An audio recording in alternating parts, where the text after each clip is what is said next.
I watched back the interview that we did last time before this, and one of the kind of common threads of that seemed to be the fact that you were very conscious of the fact that you didn't want to sound like other bands, and you wanted there to be a Chet Masters sound that felt distinct and felt personal to you. When did that first start to come together for you? When did it first start to feel like it was Chet Masters and you escaped any hold that influences might have held over you and sounding too close to something else? Well, I'll say straight off the bat, the first time I started writing with Philly, Andy and I had started making tunes together, and they were starting to sound really good, just instrumentals and little bits of vocals from me. But when Philly came round, and the first track that we worked on was Drippin' Angel, that's when it immediately sounded like Chet Masters. Would you agree? Yes, I would agree. Yeah. I think when I was hearing some of the samples Andy had sent over, the Drippin' Angel sample was that good, you know. And once you start, you know, once you get opening lines and melodies, then you think we're onto something here, and that was it. And it was like, wow, we've got something that's a wee bit unique, I think. How does the way that you communicate as a group change once you reach that point? We become a little bit more abusive. The bickering. Well, funnily enough, because we haven't seen much of each other during the pandemic, I mean, it's just been, you know, obvious because of what's been going on. We've started writing again more recently, but being in the same room, and I think that's changed quite a bit, because initially it would be Andy would send me something, I would work on it, and then Philly would come around and he and I would work on it, and we're actually working on things as a trio at the moment, which is good. More of a close-knit unit on the newest track that we're working on, for example, all three of us are in the room with the backing tracks and the bits of music that we're composing, and we're coming out with ideas together, which I think is different, wouldn't you say? Yeah, absolutely. It's better. Way better. No, it's more of a close-knit unit. As I'm trying to say that, is it a close-knit unit? Is that? Can I say that? I think, and just over time, you just get used to the way that you work, and you know, you get used to each other's personalities, and just makes communication a bit easier. And I think we'll work in ways that we did for the first record, but I think with new stuff we'll do more. We'll jam out ideas a little bit more between the three of us, whereas the first record was definitely completely studio. Just Andy did a bit, I did a bit, Philly did a bit, you know, a little bit of mixing and production, and then it was done. Whereas I think this will be maybe we'll come to the finished product in slightly different ways. I think we're still working individually at points, and then when we all get together, we're like, well, I've got this, and I've got this, and what do you think about this, and does that work? Does that fit in there? No. And then sometimes we start off a track. We've just started off a track for this guy Craig Smith, a kind of, not a remix. What are we calling it? Not a remix. It's a guest. It's a guest. What are we calling it? It's a sort of collaboration. It's a collaboration. That's exactly what it is. It's a collaboration. So we've asked to do that, and we've actually sat in a room, all three of us, to come up with lyrics, melodies, arrangement, the whole bit. And that's the first time we've really done that. So that's kind of new. It's great. It's a way forward, actually. One of the other things that I noticed listening back to that record is that a lot of it is very inspired, whether that be sonically or some of the narratives of it, by travel and by experiences that you've had when you've been traveling. In the last year, when that's kind of been completely gone, last year and a half, how have you filled that kind of void? What's replaced that for you in your life? Well, all the new songs are going to be about the inside of our living rooms. All of them. Yeah. No, I mean, that's a valid question, isn't absolutely. it? No, cultural pit stops, you know, like movies. I've watched I'm sure everyone's watched a million movies, a million sort of episodes, documentaries, been in nature loads, been wild swimming, you know, all the kind of things that we did before. But yeah, obviously not getting on a plane and travelling thousands of miles to go and get that bit of excitement, but still always on the go and still always out there. And there's, I've watched the seasons change, which I think if you're living your life at sort of high octane, full pelt, you don't necessarily watch, you know, spring turn to summer, turn to autumn, turn to winter, and so on, and actually have time to sort of watch it. Which is certainly what I've done while getting out there and enjoying some exercise and trying not to look at the inside of my living room.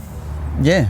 I think to answer your question, I think what kind of has replaced it lyrically is, in terms of like a certain theme of travel, is there's more of an introspection in the songs and in the lyrics. So because of that, you know, the outside world being sort of turned inside out to like more the inside world. So the songs so far seem to be more kind of introspective and more kind of like soul searching, as opposed to like observational and like experience. Yeah, that's probably true as well. Good point, Android. Yeah. Nice one, Andy. So I'll answer the questions. We're skirting around the edges, but that's good. That's good. So almost like turning that observational side to yourself that you would have had when you were traveling in on yourself. And I think, and it's only a natural consequence of being, stuck in a lockdown. You're just immediately gonna, like, not immediately, you're gonna very quickly turn introspective. Yeah. You have the four walls in yourself.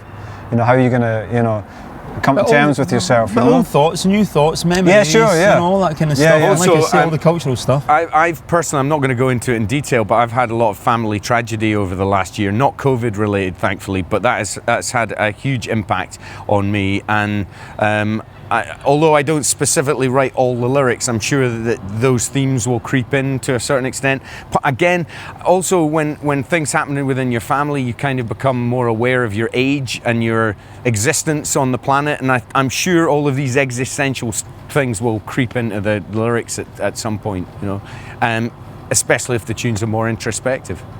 That'll be for Vic's solo album. One of the songs that was kind of more tied to the travelling was Moroccan Skies, which you recently brought out the remixes EP for. 5 remixes, I think, came out on it. Yeah. What were your notes when you were handing that song over to artists in terms of what you wanted them to do with it and how you wanted them to approach that? We didn't. We just said do whatever you want with it. Yeah, run with it. Like throw yourselves at it wholeheartedly, and you hand these things out and you hope that it comes back and it doesn't sound like yourself, and they've put their stamp on it. And from the ones we've got back and the ones that we like, they've definitely done that. I mean, all of those remixes, if you go and listen to the music by the individual artists, they've definitely put their stamp on each track. It's definitely there. Eric sounds like Electricity, Ex Machina, Youth, they all, Great Escape, they all sound like themselves. Man and Moon, although I don't think Man and Moon had ever done a remix, so I think that's a really successful first attempt, basically. It's an amazing remix, that one. But it's definitely got their personality on the track, so we didn't ask them for anything. Yeah, the Basic Remit, so this is part of a remix album. So before the EP, the Moroccan Skies EP came as kind of like an afterthought. So we got in touch with as many people as we knew who did music production and things like that, and we said, listen to the album, find a song that you connect with, that you'd like to remix, we'll send you the stems. So there's a whole bunch of tunes that are still to come, and these were all the Moroccan Skies remixes. So initially it was just really letting people listen to the album and say, what do you connect with, and whatever you connect with, remix. Yeah, that's the point. We didn't even send them Moroccan Skies. They asked for Moroccan Skies. We gave them the choice. All of them had a choice of any tune, and those 5 came back, and every single one of them was individualistic enough to say, wow, we should put this out as an EP. So was Moroccan Skies the one that you got the most kind of back for? Was that the one that people connected to more than any of the other ones? Nah, I don't think so. It just seemed to be the Moroccan Skies remixes were quite diverse. There was a good, so there was a good spread of styles with that song. So yeah. When you have your song remixed like that, how does that change your own personal connection to it? Does it impact that relationship in any way? Completely. Yeah. Because you're just like, right. Okay. We could have done that. Yeah. No, but also but no. You just hear it in a completely different way. It's like, wow, they've done that. It's new music. You hear it back and you go, wow, that is new music. I'm always excited. Delighted. I mean, once in a blue moon you hear a remix of your stuff and you're like, oh, I'm not that keen on that. I don't think the ideas that they were working on, but by and large, everything that we've got back for the album and everything on the EP for sure has been really good. And they've reinterpreted the songs in a way that I wouldn't have expected, and they sound great. I mean, looking ahead, when you look back to the debut album, do you feel there are any ideas or sounds that you feel you've kind of achieved what you want to with them and you're not going to go further with them? And are there any sounds in that debut record that you feel like you want to go further with? Oh, that's a difficult question. I think we'll know that by the time we finish the next record. At this point, we're still in the kind of finding out where we've got millions of ideas and half-formed songs and so on. But I think by the time we're finished and we've got our 10 or 12 songs or whatever is going to go on that record, then we'll know, oh, that's come forward. I mean, look, you've got to remember, Philly sings in a certain way. Andy makes beats in a certain way. I play guitar and bass in a certain way. So there'll be certain be elements. I mean, personally, from my point of view, I would like it to sound completely different. We've done that, and you know, you can't. I don't want to do it again. Yeah. I'm looking to do something. Obviously, like Vic says, guitar. We're like you are who you are, but I would like it to be. Well, I don't know yet. We've got like 40 odd ideas sitting there. Some of them completed, some of them not, but. You know, we're tinkering away at something. Hopefully it'll be something special, but you know, we never thought the first album was going to be how it's turned out. Yeah, we didn't. It wasn't a plan, right? Nightlife. You know, we didn't like set this. out to we make didn't even that, plan to call it that. Nightlife. It was just that's the way it ended up. You know, but I think we definitely have more of a plan for this album, though. And part of the plan, you know, or part of the way that I see things anyway, is that I really hope the second album is like. Not completely, but almost a complete departure from the first album. Something that's going to be just new for us and new for anybody else that's going to be checking it out. You know, so in a sense, you know, being able to leave things in the first album for them to remain there. I mean, for instance, if you know, the first album's mainly sample led. On the second album, we're trying not to use any samples so far. So. Yeah. And if we do use them, no one will know.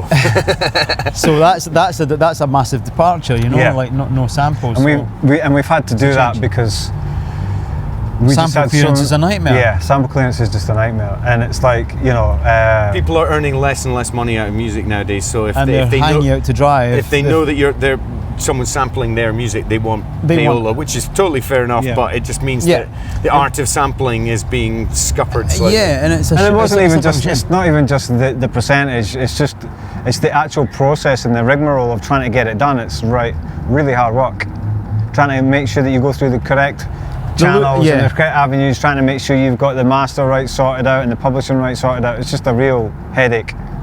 So a lot of hoops. Yeah.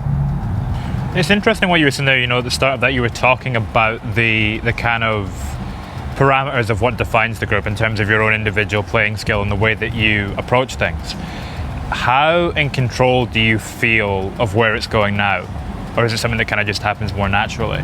I think we'll feel more in control of it over the next few months because we've been locked down in separate houses for months. We're starting to meet up more regularly, make music more regularly, write together more regularly, and I think hopefully over autumn and into winter we're not going to play that many shows. We've got one at Stag and Dagger in November in Edinburgh, but apart from that we're going to try and just write. Want to concentrate on. So if you came and asked us that same question in a couple of months' time, three months' time, we might have split up.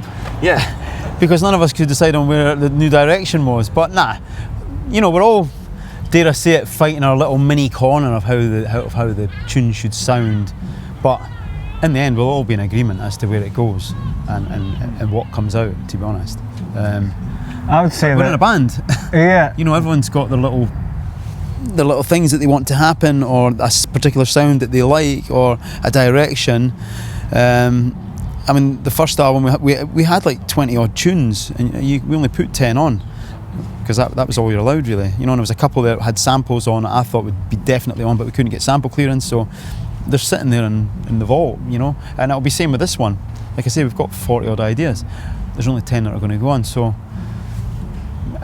there'll be a contest of sorts to try and see which ones fit the bill when we actually come to hone it down to 10. These guys are getting hungry. Yeah, but I'd just like to answer that question. In terms of control, I think the less control we try to impose on this album, the better. The more it becomes natural and organic, and we stop trying to like take control of things and you know, decide on what should be this and what should be that. Like it will become more of an organic sounding album. So I think part of it, for me at least, is that it's about letting go of control of that creative process, and about letting go of like having to make decisions about things. It's just like trying to just things naturally let them run their course, you know. So yeah, it's about letting go of control, really, for me. Thank you very much, guys. Cool. Nice one, Thank Alex. you, Thank Alex. you. Thank Pleasure. you.